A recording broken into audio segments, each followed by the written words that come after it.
Hello അസ്സലാമലൈക്കും, welcome back to സാലിയസ് world. അപ്പോൾ ഇതാ ഇന്ന് ഞാനൊരു കേക്കിൻ്റെ ഡെക്കറേഷൻ വീഡിയോ ഇട്ടു. ഡെക്കറേഷൻ അല്ല, നമ്മളിത് വീട്ടിലുണ്ടാക്കിയാണ്. ഇത് പുറത്തേക്കുള്ള ഓർഡറൊന്നും അല്ലായിരുന്നു. മോൻ്റെ സ്കൂള് തുറക്കലാണ്. അപ്പോൾ അവന് പ്രാവശ്യം ചേർത്തിക്കണേ LKG. അപ്പോൾ അവനക്കൊരു കേക്ക് വേണമെന്ന് പറഞ്ഞ്, അപ്പോൾ നമ്മളെന്താ പറയുക, നമുക്ക് അന്ന് തന്നെ വേറൊരു ഓർഡറും കൂടി ഉണ്ടായിരുന്നു. അപ്പോൾ അതിൻ്റെ ഒപ്പം തന്നെ ഓനക്കും കൂടി ഒരു കേക്ക് ഉണ്ടാക്കാമെന്ന് വിചാരിച്ചു. നമ്മൾ സാധാ ഒരു നോർമൽ ഒരു വൈറ്റ് ഫോറസ്റ്റ് ഉണ്ടാക്കിയിട്ട് ചോക്ലേറ്റൊക്കെ ഡെക്കറേഷനൊക്കെ ചെയ്തിട്ടുള്ള സാധാ ഒരു നോർമൽ. അപ്പോൾ അത് കേക്കൊക്കെ ആയി. പിറ്റേ ദിവസം ഞങ്ങൾ ആണ് ഡെക്കറേഷനൊക്കെ ചെയ്യുന്നത്.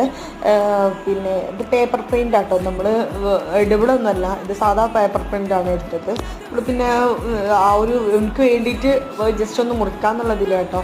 അപ്പോൾ അതാ ഡെക്കറേഷനൊക്കെ കഴിഞ്ഞു. ഇഷ്ടമായിട്ടുണ്ടെങ്കിലോ ഒന്ന് കമൻ്റായിട്ട് അറിയിക്കാം കേട്ടോ. അപ്പോൾ മറ്റൊരു വീഡിയോ ആയിട്ട് വരുന്നവരേക്കും അസ്സലാമു അലൈക്കും.